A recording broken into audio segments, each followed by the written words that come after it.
At exactly 2:17 hours, on a moonless Tuesday in March, the war changed forever. Not with a missile, not with an artillery barrage, not with armored columns grinding through frozen mud. It changed with silence. With 12,000 objects the size of a human fist lifting simultaneously from 47 concealed launch points scattered across a 200-kilometer arc in eastern Ukraine, rising to an altitude of exactly 61 meters, low enough to hug the terrain contour, low enough to hide beneath the detection floor of every S-300, S-400, and Pantsir S-1 radar system Russia had deployed across its entire Western theater. 12,000 drones, 0 radar returns, and 11 minutes to rewrite the doctrine of modern warfare. This is what happened. For 18 months, a team operating under the classified designation Unit Lisy, meaning bald in Ukrainian, a deliberate deception implying something stripped down,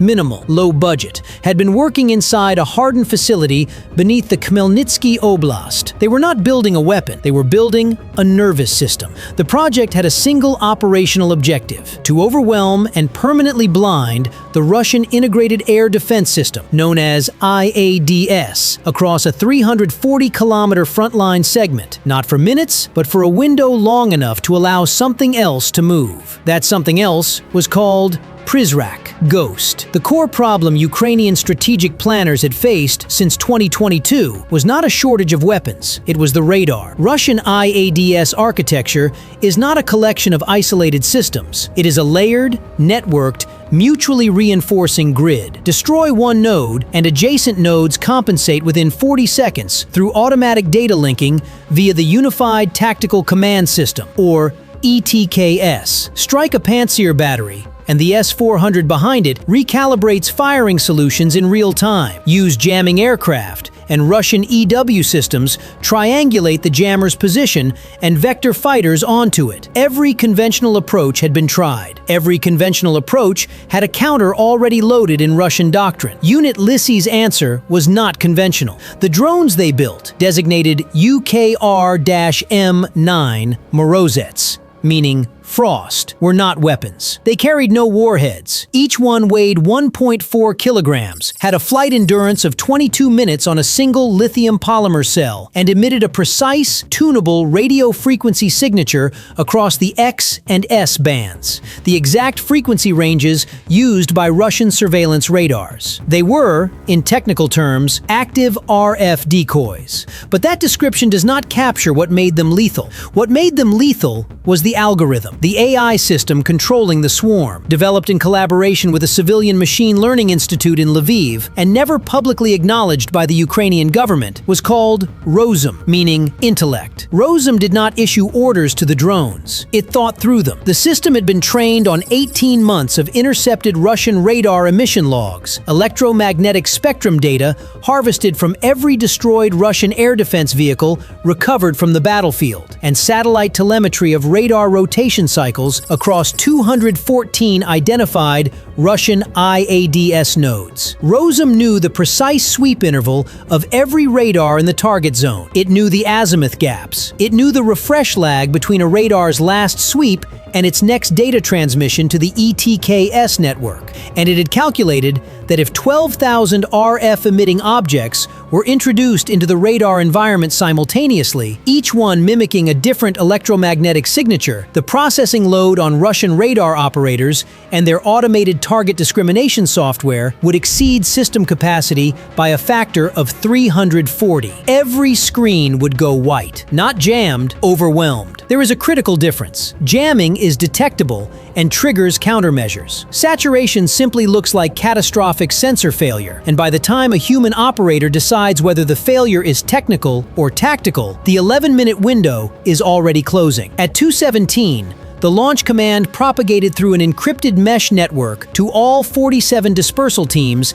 in under 0.3 seconds. Each team had positioned its launch rails, low-profile pneumatic tubes no larger than a standard road case, inside farm buildings, drainage culverts, and abandoned industrial sheds along the pre-calculated arc. No drone was launched from within 40 kilometers of an active Ukrainian military position. The launch signature of each rail was timed to overlap with ambient ambient electromagnetic noise generated by 3 Ukrainian EW vehicles conducting routine spoofing operations 90 kilometers to the north. A deliberate masking layer. The drones climbed to 61 meters and locked into their ROSM assigned flight corridors. Each UKRM-9 Morozets was preloaded with a waypoint chain calculated to bring it into the effective detection range of a specific Russian radar node at a specific second, emitting a specific RF signature on approach. Some were programmed to mimic the radar cross-section of a Bayraktar TB2. Others broadcast signatures consistent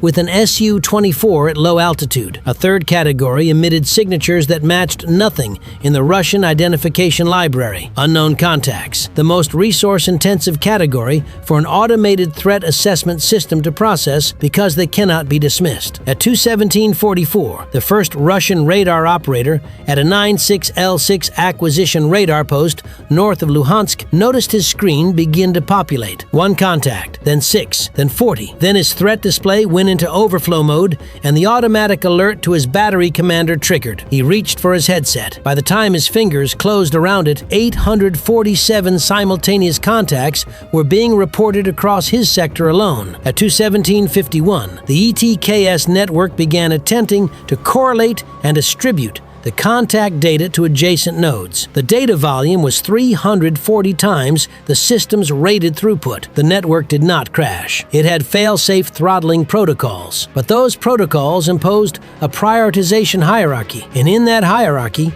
data older than 8 seconds was automatically deprioritized. In a battle space moving at these contact densities, 8 seconds was geological time. The Russian picture froze. Not dark, frozen, full of contacts that were real in the electromagnetic sense, but non-existent in the kinetic sense, and the system had no mechanism to tell the difference fast enough to matter. At 2:18:09, Russian IADS Sector Command, at their hardened operations node, called it Iron Shelf, a facility buried 34 meters beneath a repurposed industrial campus 80 kilometers east of the Ukrainian border, went to ThreatCon Alpha. Every battery in the sector received orders to prepare for coordinated incoming. S-400 TELs began spinning up targeting radars. Pantsir crews elevated their turrets. SA-15 Gauntlet batteries oriented toward the densest contact clusters. Every action was the correct action for the threat they believed they were facing. Every action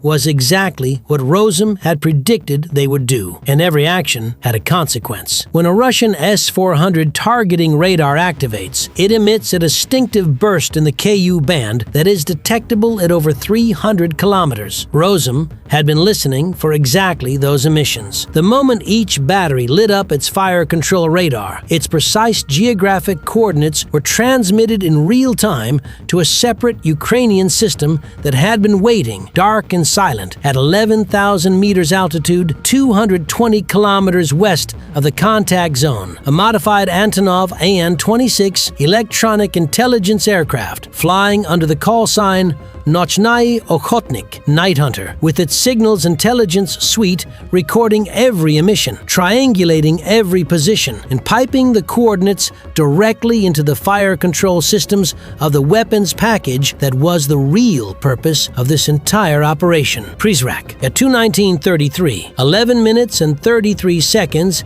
after the drone swarm launched, the Prizrak strike package executed. 16 Ukrainian modified Neptune anti-radiation missiles, each one re-engineered to home on the Ku band emissions of the S-400 fire control radar rather than its standard anti-ship profile, came off their mobile launchers simultaneously from 4 concealed positions in Zaporizhia and Dnipropetrovsk oblasts. They flew at 0.9 Mach, terrain following at 40 meters, using INS-GPS hybrid navigation for the first 180 kilometers and then switching to passive RF homing for terminal guidance in the final 40 kilometers. Passive homing means the missile emits nothing. It is electromagnetically invisible until impact. At the same moment, 8 Grom E-1 glide bombs released from 2 Su-27s flying at the edge of Ukrainian airspace, targeting the 2 known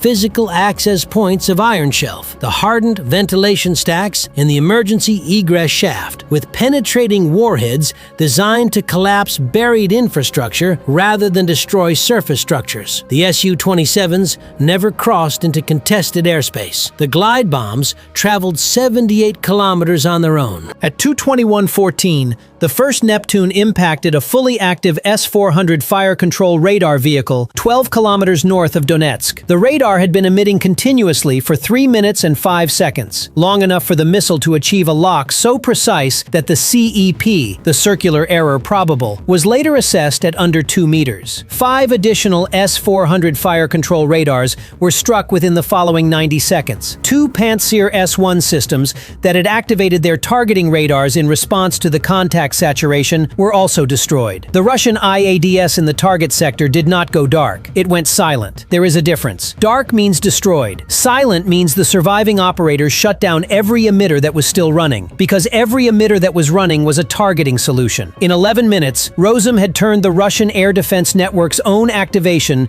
into its vulnerability. At 2:22:47, Iron Shelf took both Grom E-1 impacts on its ventilation and egress structures. The penetrating warheads collapsed 14 meters of reinforced concrete above the facility's primary operations floor. Power remained. Life support remained. The facility was intact, but it was sealed. 17 officers of the Russian Western Theater Integrated Air Defense Coordination Staff were underground. Communications were degraded by 60% due to antenna system damage, and the surface road access to the facility was blocked by 800 tons of collapsed concrete. The command node that was supposed to orchestrate the sector's response to exactly this kind of strike was, for the next 4 hours, operationally paralyzed. What happened in the hours following 2:22 is where the operation became something that air defense analysts would study for the next decade. With the sector IADS blind, degraded, and leaderless, Ukrainian Air Force Command executed a pre-planned exploitation window. 6 Su-24M strike aircraft that had been holding at low altitude 160 kilometers west, burning fuel and waiting, received the Green Corridor authorization at 02:23:01. They had a window of 28 minutes before Russian forces in adjacent sectors could laterally reorient their own radar coverage to fill the gap. In those 28 minutes, operating at 300 meters and 900 kilometers per hour, the Su-24s executed precision strikes on 4 Russian logistics nodes, fuel depots, ammunition transfer points, and a field repair facility that had been hardened against conventional standoff attack, but were completely exposed to low-altitude direct approach. The logistics nodes had not been the stated primary objective of Operation Prizrak. They were the secondary objective, the real strategic prize, the infrastructure damage that would take weeks to repair and would constrain Russian offensive tempo across the entire sector for the following month. The primary objective, the radar kills, was the door. The Su-24 strike were what walked through it. But ROSM's operation was not clean. Nothing in war is. Of the 12,000 UKR-M9 Morozets launched at 2:17, 4,300 were tracked and shot down by Russian Pantsir and Tor-M2 systems during the first 3 minutes, before the saturation effect overwhelmed the targeting cues. Russian air defense crews had fired 1,900 surface-to-air missiles at drone contacts in the first 180 seconds of the engagement, expending in under 3 minutes missile inventory that would normally protect a sector for a week of conventional combat. The cost-exchange ratio was catastrophic for Russia. 1,900 interceptor missiles averaging $300,000 each against 4,300 drones averaging $800 each. Russia spent $570 million to destroy $3.4 million worth of hardware. The 7,700 drones that survived the intercept attempts had already done their work by then. But there were Ukrainian losses too. One of the 4 Neptune launcher vehicles was located by a Russian Orlan 30 reconnaissance drone that had been airborne since midnight on a routine ISR tasking and happened to be transiting the correct grid at the wrong moment. The launcher vehicle was struck by a Caliber cruise missile 6 minutes after it had fired its last round. 4 Ukrainian soldiers were killed. Their names were not released. Their unit designation does not appear in any official record. They were part of Unit Lisy, and Unit Lisy officially unofficially, does not exist. The Antonov Night Hunter aircraft was also hunted. Within 90 seconds of the Neptune strikes, a Russian MiG-31BM that had been on strip alert at an airbase 400 kilometers north was scrambled with a Kinzhal hypersonic missile loaded. The MiG-31 climbed to 20,000 meters and accelerated past Mach 2. The Kinzhal's range of 2,000 kilometers meant the Night Hunter was theoretically within the engagement envelope even from that distance. The An-26 crew received the launch warning from a NATO AWACS orbiting over Poland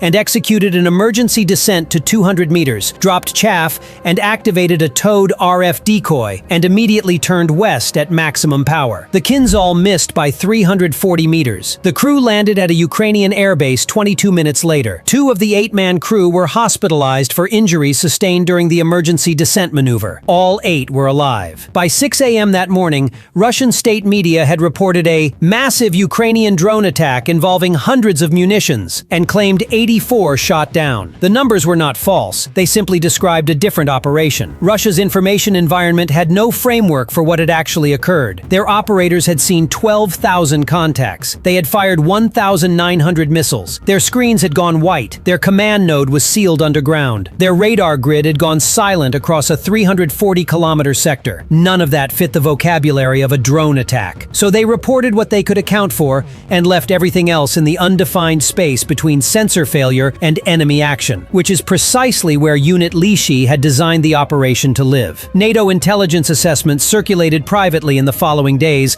described Prizrak as the first operationally successful application of AI-coordinated RF saturation in active combined arms warfare. The assessment noted with particular emphasis that ROSM had not been programmed with a strike plan. It had been given an objective: create an 11-minute radar-blind corridor, and had autonomously generated, optimized, and executed the drone routing, timing, and emission profiles necessary to achieve it. Human operators had approved the launch. From that point forward, ROSM had run the operation. No human had issued a command to a single drone after 2/17. That detail appeared in one sentence of the NATO assessment. It was not highlighted. It was not bolded. But every analyst who read it understood what it meant. The threshold that military strategists had debated for a decade, the moment when an autonomous system would execute a complex, multi-phase, kinetic effect military operation without human decision-making authority over individual actions, had been crossed. Not in a test range, not in simulation. In combat,